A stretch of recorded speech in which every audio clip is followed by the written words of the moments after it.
Good evening, friends. Once again, I am back among you all after a long delay. Sorry for the delay. Wishing all of you a very happy new year in advance. Myself, I am Dr. Syed Amir Hussain, and you are watching your channel GS Guru. In my last video, I had discussed about prominent administrative and legislative reforms before 1857. In my last lecture, I had discussed about prominent administrative and legislative reforms before 1857, and in this lecture I would be describing about prominent administrative and legislative reforms after 1857. पहले हम लोग 1857 के पूर्व प्रमुख प्रशासनिक और संवैधानिक act discuss किए थे 1857 के पूर्व, और इस वीडियो में I would be discussing about prominent administrative and legislative reforms after 1857, part 1. This is part 1. As all of you are well aware that year 1857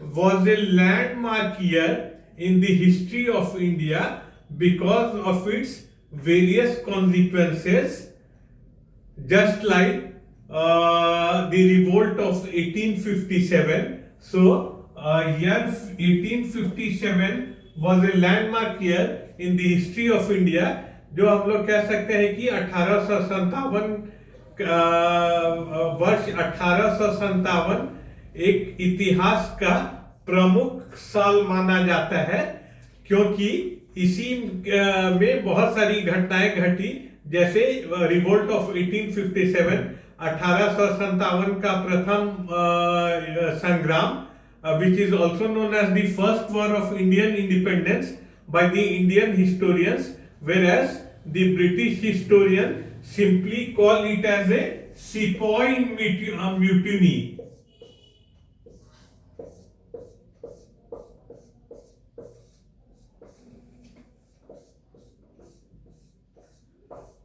In the eyes of the British historian उन लोग 1857 की क्रांति को महज एक सिपाही mutiny के रूप में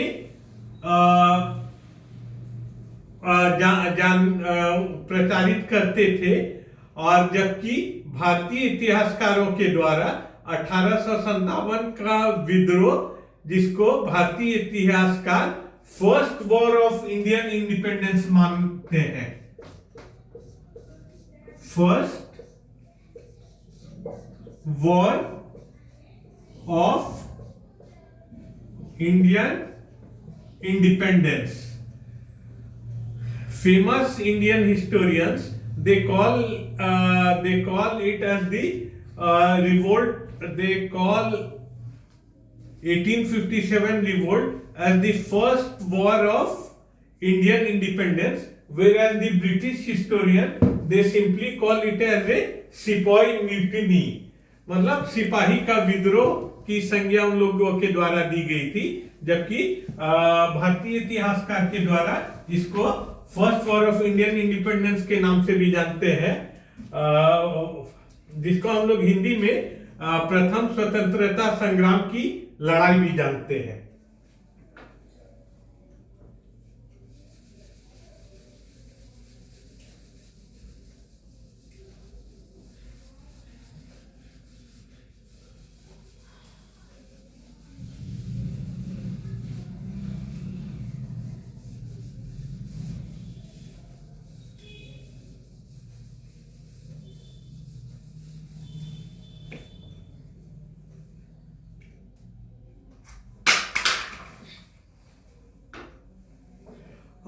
Many changes took place in the history of India after 1857, 1857 के विद्रोह के पश्चात भारतीय इतिहास में काफी बड़ा बदलाव आया और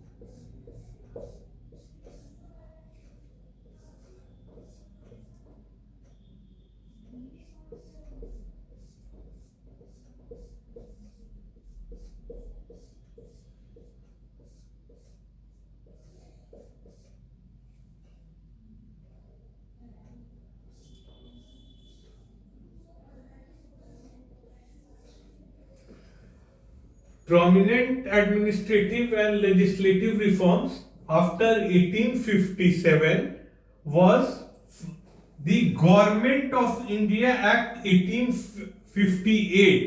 1858 का गवर्नमेंट ऑफ इंडिया एक्ट ये प्रमुख प्रशासनिक और लेजिस्लेटिव रिफॉर्म्स था। 1857 के बाद सर्वप्रथम हम लोग ये चर्चा करेंगे गवर्नमेंट ऑफ इंडिया एक्ट 1857, 1858 का गवर्नमेंट ऑफ इंडिया एक्ट के बारे में डिटेल्स में।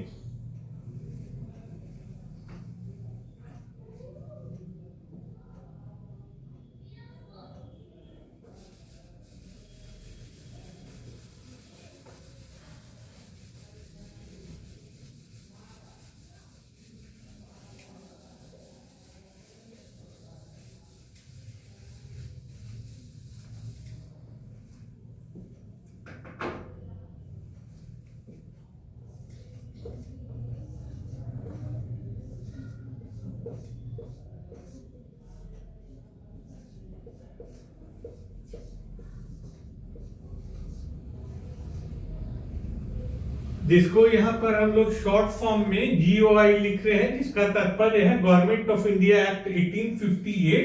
सर्वप्रथम first of all I will be discussing the prominent features और characteristics of this very particular act, whom I have written in short form as GOI, means government of India act 1858।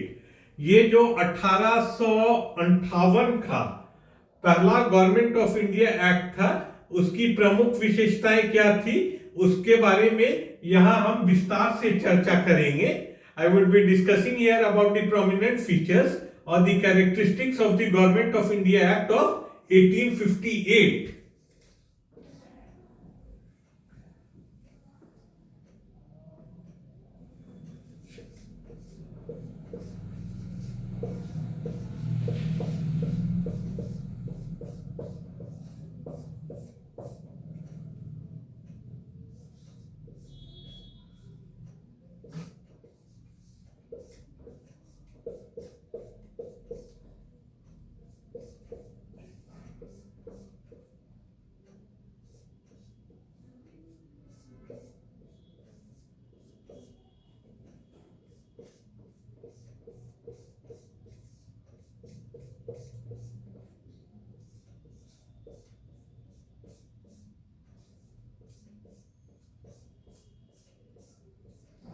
One of the most burning features or the characteristics of Government of India Act was that it abolished the British East India Company। प्रमुख विशेषता 1858 के government of India act की ये थी कि इस कानून के अधीन सर्वप्रथम ब्रिटिश ईस्ट इंडिया कंपनी को समाप्त कर दिया गया था। मोस्ट ग्लेरिंग एग्जाम्पल्स और the most prominent features of government of India act is that the abolition of British East India Company was done through this very particular act, जो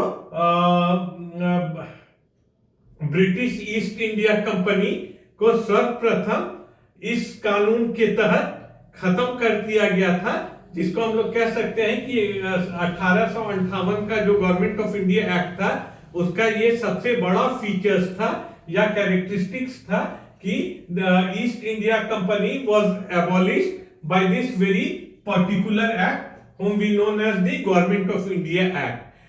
east India Company, British East India Company की समाप्ति इस कानून के तहत कर दी गई थी।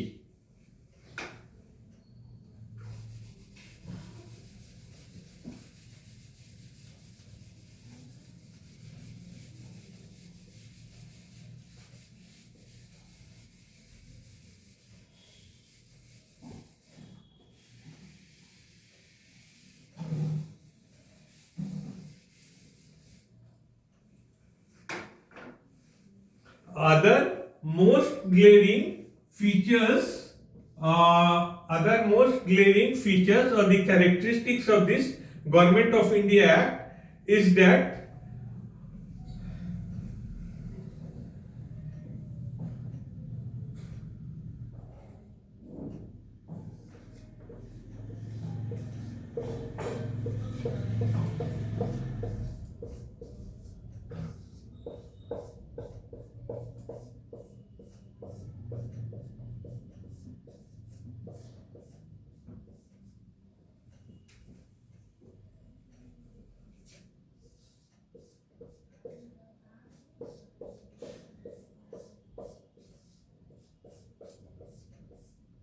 from now onwards, the Governor General of India was known as the Viceroy of India.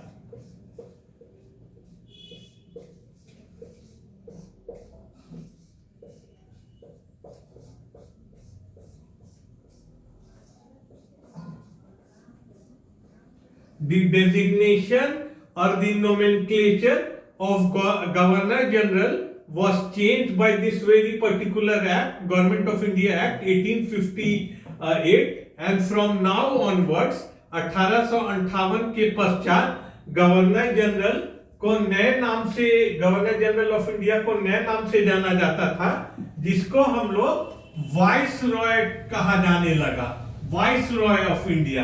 Instead of being called as Governor General of India, the nomenclature or the designation of the post was changed, and from now onwards, Governor General of India was known by the name of Viceroy of India. So we can call it as, this was the most glaring examples or the salient features, characteristics of this very particular act, which we call it as a Government of India Act. अब 1858 के पश्चात governor general को भारत में नया नाम दे दिया गया था, जिसको हम लोग वाइस रॉय ऑफ इंडिया के भी नाम से जानते हैं.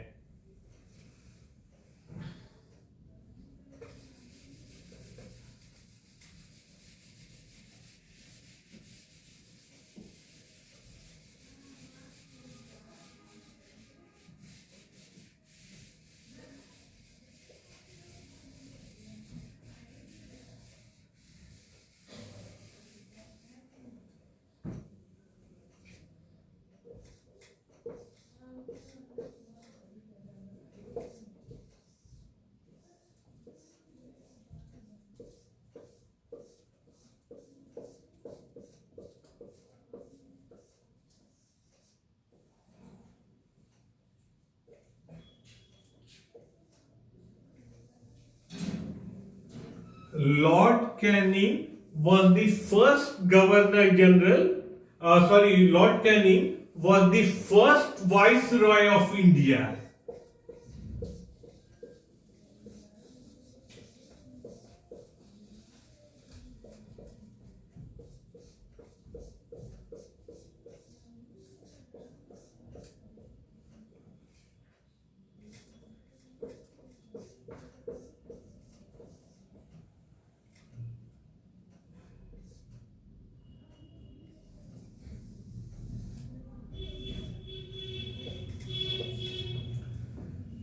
Lord Canning was the first Viceroy of India. It is very important, and I hope that every student will surely write its name that Lord Canning was the first Viceroy of India. Bharat का प्रथम viceroy Lord Canning थे और ये 1858 में जब governor general का post का नाम वाइसरॉय में चेंज कर दिया गया था तो पहला भारत के वाइसरॉय लॉर्ड कैनिंग थे और ये this is most important and I hope all of you will surely note it.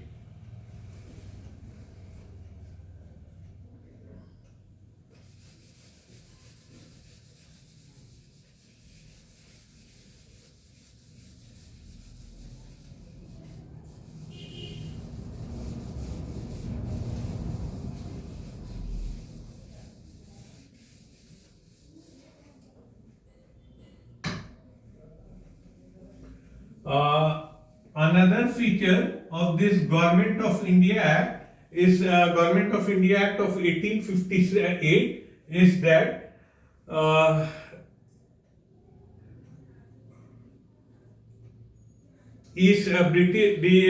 British East India Company was completely abolished and the whole power was assumed by the British Crown.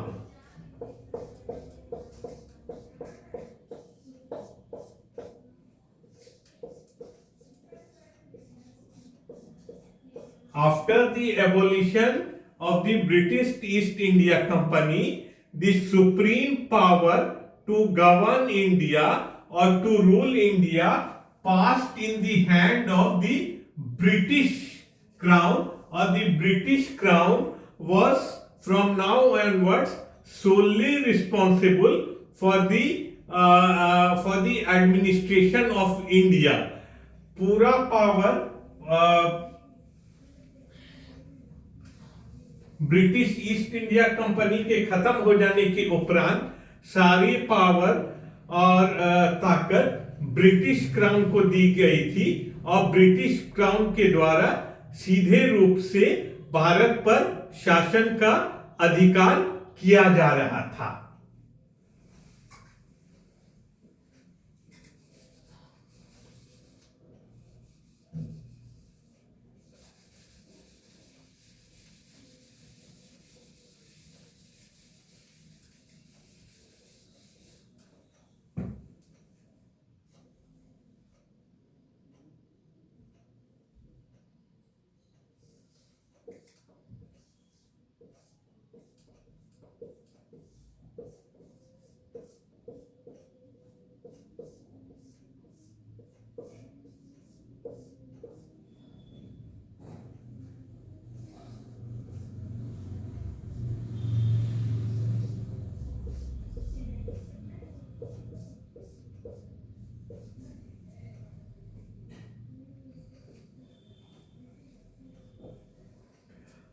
Another post was created by this very particular act of Government of India Act 1857 and the name of the post was Secretary of State. This was very important and powerful post who was entirely responsible for the governance of India. Secretary of State एक ऐसा पद था, एक ऐसा अति महत्वपूर्ण पद था जिसमें सारी शक्तियां निहित कर दी गई थी भारत में शासन करने के लिए. Secretary of state, one post was created who was known by the name of Secretary of State, and the entire responsibility for the governance in India was passed to this particular post who was known as Secretary of State.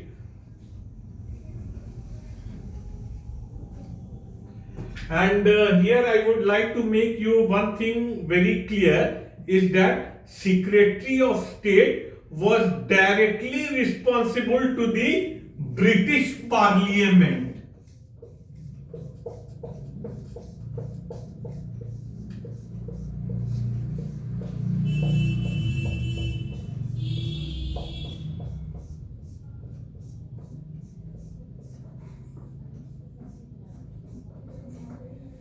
Secretary of State was completely and directly responsible to the British Parliament.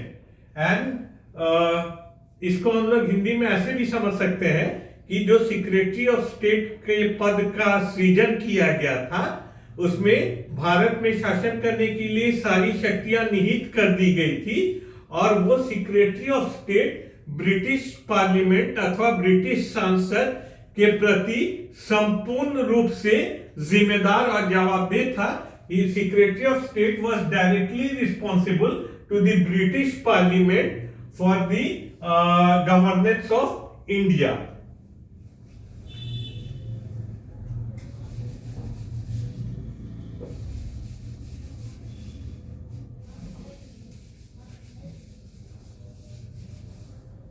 And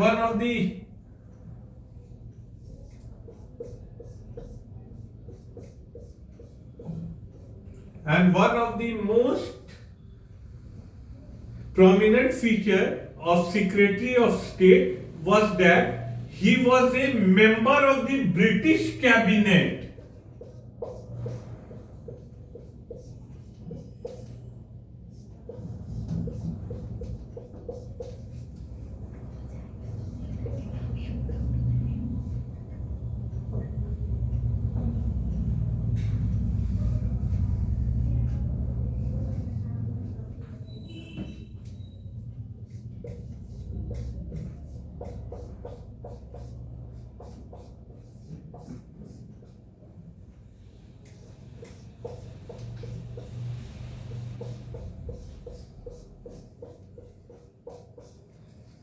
Secretary of State was also a member of the British cabinet and he was directly responsible for the governance of India and he was also a member of the British cabinet. This was the most glaring features or the characteristics of the Secretary of State that he himself was a member of the British cabinet.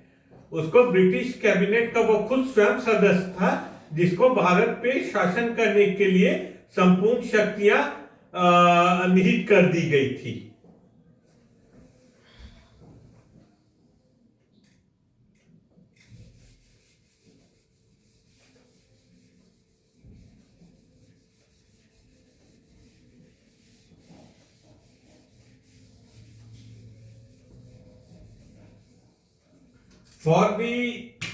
For the governance of India, the Secretary of State was assisted by a council of 15 members. For the governance of India, the Secretary of State was assisted by a council of 15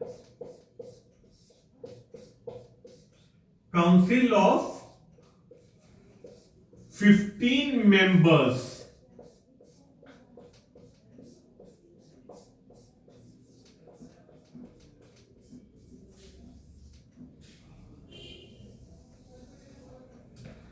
There was a council of 15 members who were to help the Secretary of State in the day-to-day governance of the country, or the Secretary of State was assisted by a council of 15 members who helped in discharging the duties of the Secretary of State. 15 सदस्य council के सदस्य थे जिनका मुख्य कार्य था secretary of state को भारत में शासन करने के लिए मदद करना था. और in other words we can safely say that the secretary of state was assisted by a council of 15 members.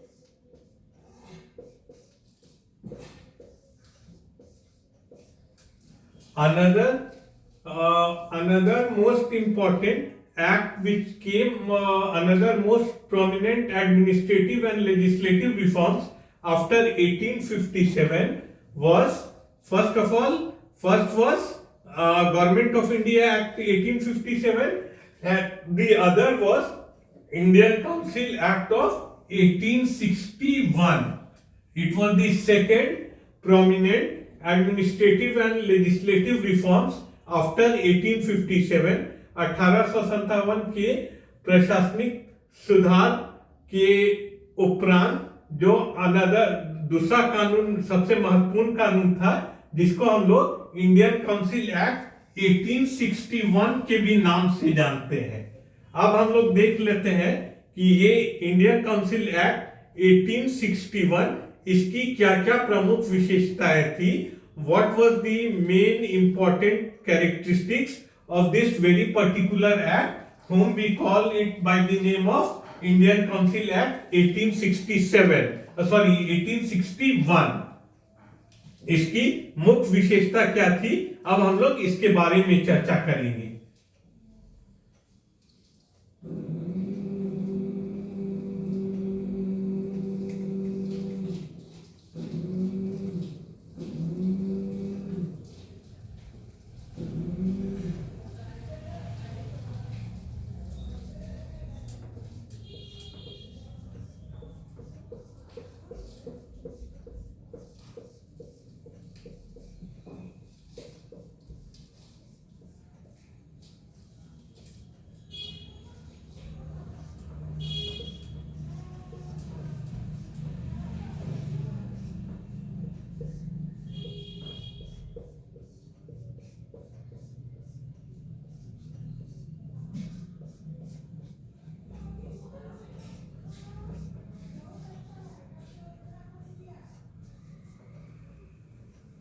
Nomination of non-official members was the most important characteristics of the Indian Council Act of 1861। 1861 के जो Indian council act था, उसका सबसे प्रमुख विशेषता थी या characteristics था, जिसमें nomination of non official members by the viceroy. Non official members को चयन करना इस इंडियन काउंसिल एक्ट 1861 की ये प्रमुख विशेषता थी। दूसरे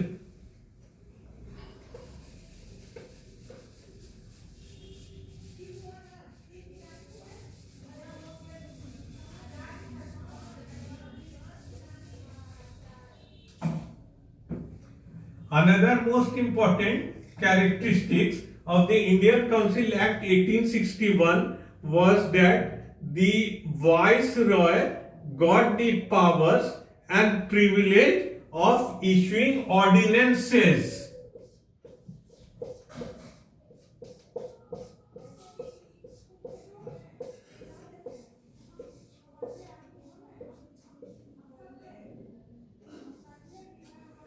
वाइसरॉय को इस 1861 के इंडियन काउंसिल एक्ट के तहत अधिकार दे दिया गया था, पावर दे दिया गया था कि उन लोग ऑर्डिनेंस इश्यू कर सकते थे, जिसको हिंदी में हम लोग अध्यादेश भी कहते हैं। इमरजेंसी के केस में जब सत्र चालू नहीं होता था और कोई वैसा इंपॉर्टेंट मैटर्स आता था, तो वाइसरॉय को ये पावर दे दिया गया था। He was entrusted with the power of issuing ordinances in case of emergency, and so the issuing ordinance अध्यादेश जारी करना 1861 के कानून की प्रमुख विशेषताएं थी वाइसरॉय के द्वारा इमरजेंसी के केस में। And ordinance was valid for 6 months।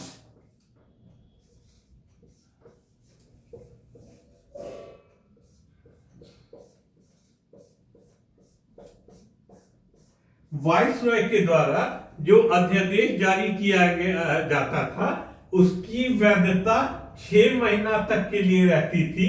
So we can call it that is second most important characteristics of the Indian Council Act of 1861 was that the Viceroy was given the power of issuing ordinances in case of emergency, and this ordinance was valid for a period of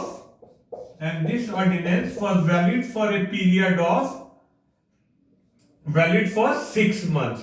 तो ये 1861 के भारतीय Indian council act का दूसरा मुख्य विशेषता था या फीचर्स था, और we can call it as a characteristics.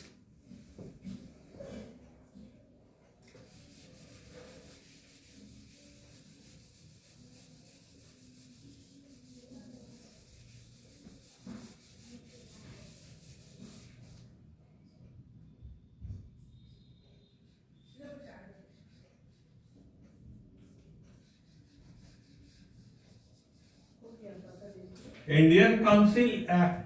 Now I would be discussing about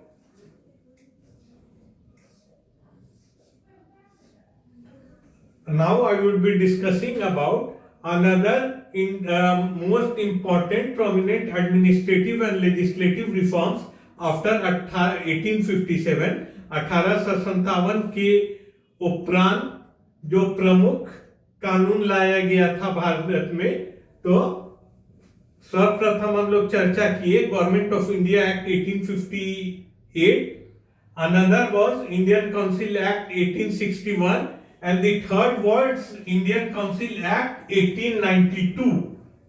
This was the third important act which was framed in 1892, and it was known by the name of Indian Council Act 1892. 1857 के उपरांत पश्चात जो प्रमुख प्रशासनिक सुधार लाए गए थे उनमें से इंडियन काउंसिल एक्ट 1892 था. पहला तो हम लोग डिस्कस कर चुके हैं गवर्नमेंट ऑफ इंडिया एक्ट 1858, दूसरा था Indian council act 1861, and the third was Indian council act 1892. अब इसको जानना भी जरूरी है कि इस कानून के तहत, इस प्रावधान के तहत इसकी क्या क्या प्रमुख विशेषताएं थी. So I will be discussing about the Indian council act 1892. What are its chief characteristics और the main features of this act, Indian council act 1892.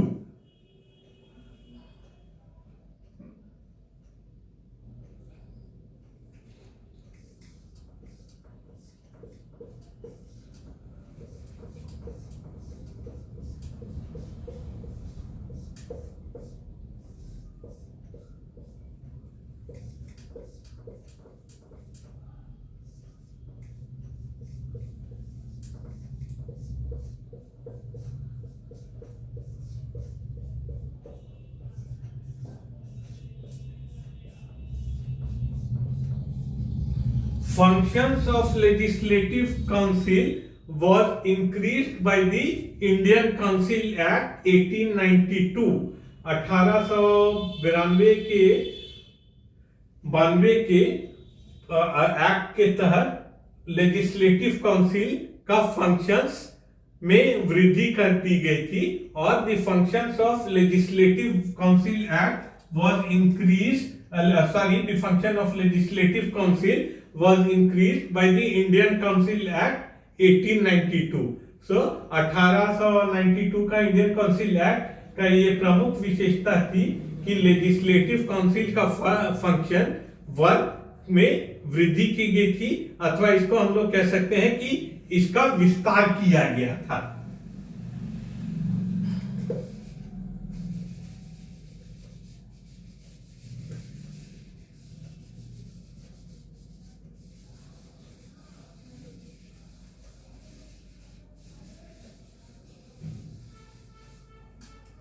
अब हम लोग दूसरी विशेषता पे चलते हैं.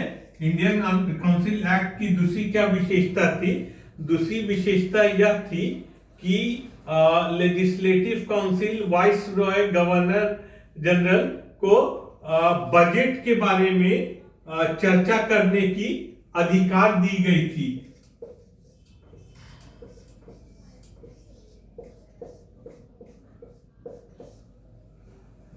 the Viceroy was given the power by this Indian Council Act of 1892 to discuss about the budget in the Legislative Council.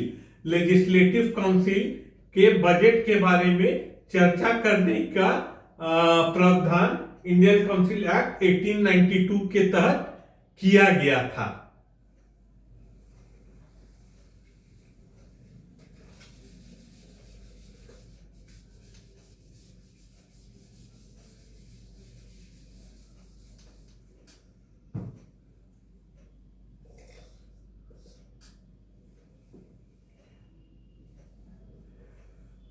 अगली विशेषता इंडियन काउंसिल एक्ट की 1892 की अगली विशेषता पे हम लोग चर्चा कर रहे हैं, वो यह था कि इंडियन काउंसिल एक्ट 1892 के द्वारा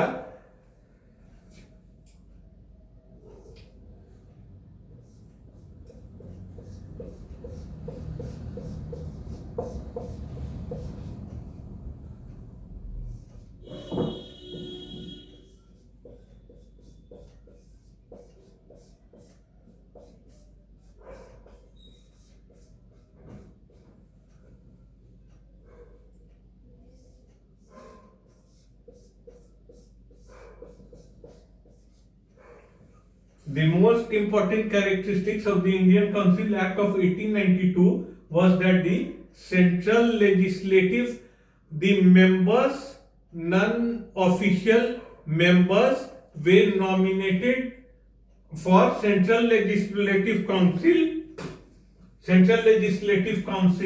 by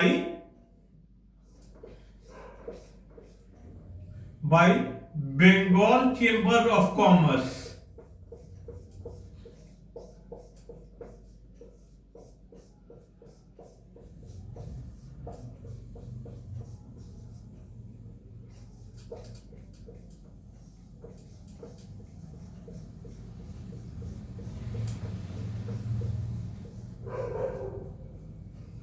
Bengal chamber of commerce के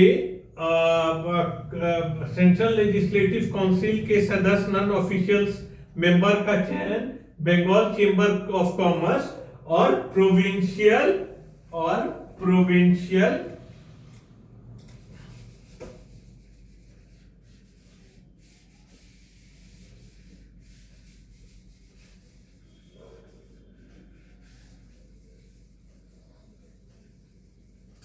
Central Legislative Council, the members of Central Legislative Council, non-official members of Central Legislative Councils were nominated by the Bengal Chamber of Commerce as well as from Provincial Council.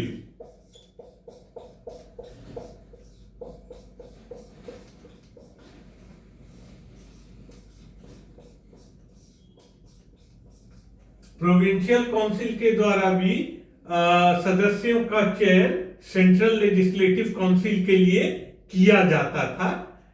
एक तो Bengal chamber of commerce के द्वारा और दूसरा प्रांतीय council के द्वारा भी नॉन ऑफिशियल मेंबर्स का सेंट्रल लेजिस्लेटिव काउंसिल्स के मेंबर के रूप में चयन किया जाता था।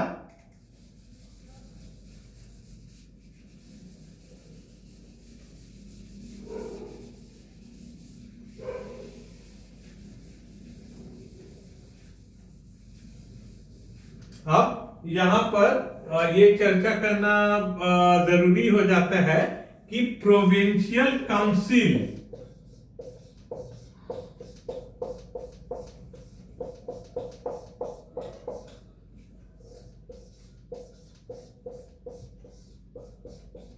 प्रोविंशियल काउंसिल्स के नॉन ऑफिशियल मेंबर्स का चयन कहां से किया जाता था। जैसे कि अभी हम लोग चर्चा किए कि सेंट्रल लेजिस्लेटिव काउंसिल के नॉन ऑफिशियल मेंबर्स का चयन बंगाल चेंबर ऑफ कॉमर्स और प्रोविंशियल काउंसिल से किया जाता था। और अब हम लोग इसमें चर्चा करेंगे कि प्रोविंशियल काउंसिल्स के नॉन ऑफिशियल मेंबर्स का चयन कहां से किया जाता था। तो प्रोविंशियल काउंसिल्स के नॉन ऑफिशियल मेंबर का चयन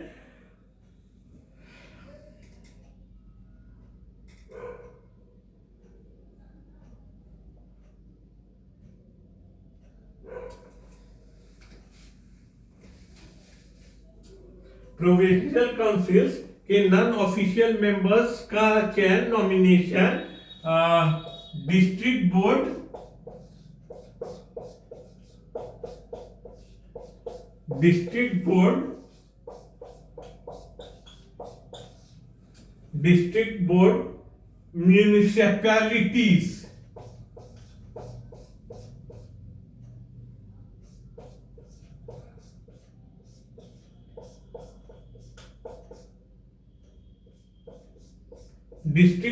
म्यूनिसिपैलिटीज यूनिवर्सिटीज और जमींदार के द्वारा प्रांतीय सदस्य के नॉन ऑफिशियल मेंबर का नॉमिनेशन मनोनयन किया जाता था।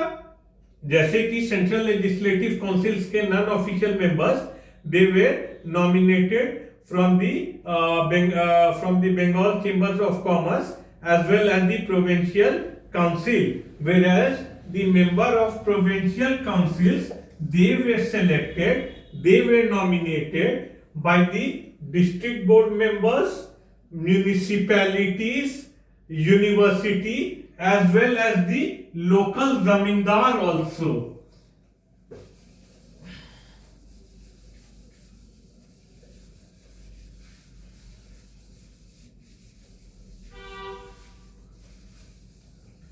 इन सभी बॉडीज के द्वारा non official members they were nominated as non official members from these very bodies like municipalities, district board, universities as well as zamindars also.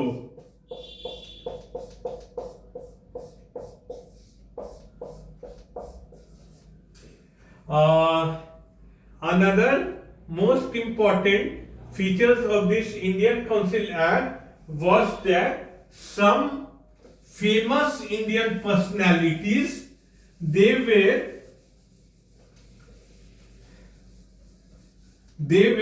selected in the legislative councils. Prominent among them were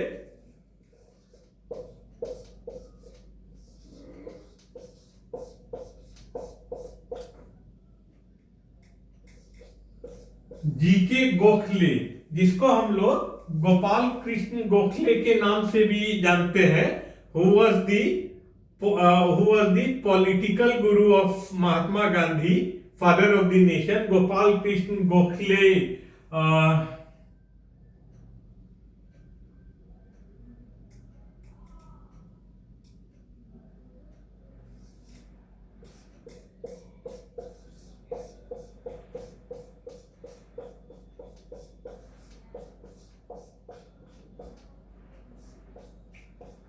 Gopal Krishna Gokhale, Surendranath Banerjee, etc. were the prominent Indians who made their entry in the legislative councils. जो मुख्य विख्यात भारतीय जिनका legislative councils में प्रवेश हुआ, उनमें से Gopal Krishna Gokhale, Surendranath Banerjee etc. they were the prominent Indians who made their entry in the legislative council. So friends, in my next video I will be discussing about the prominent administrative and legislative reforms after 1857 part 2. Today once again I will make a recap. Today I had discussed about the prominent administrative and legislative reforms after 1857 part 1. So the prominent the acts which we discussed today was the Government of India Act 1858, Indian Council Act 1861 and Indian Council Act 1892. These three acts was discussed by me today, which were prominent administrative and legislative reforms 1857 part 1. In my next video I will be discussing about the part 2 portion. So all of you kindly like it, share it, as well as subscribe it, and from now onwards I will be in regular touch with you all people. Thank you.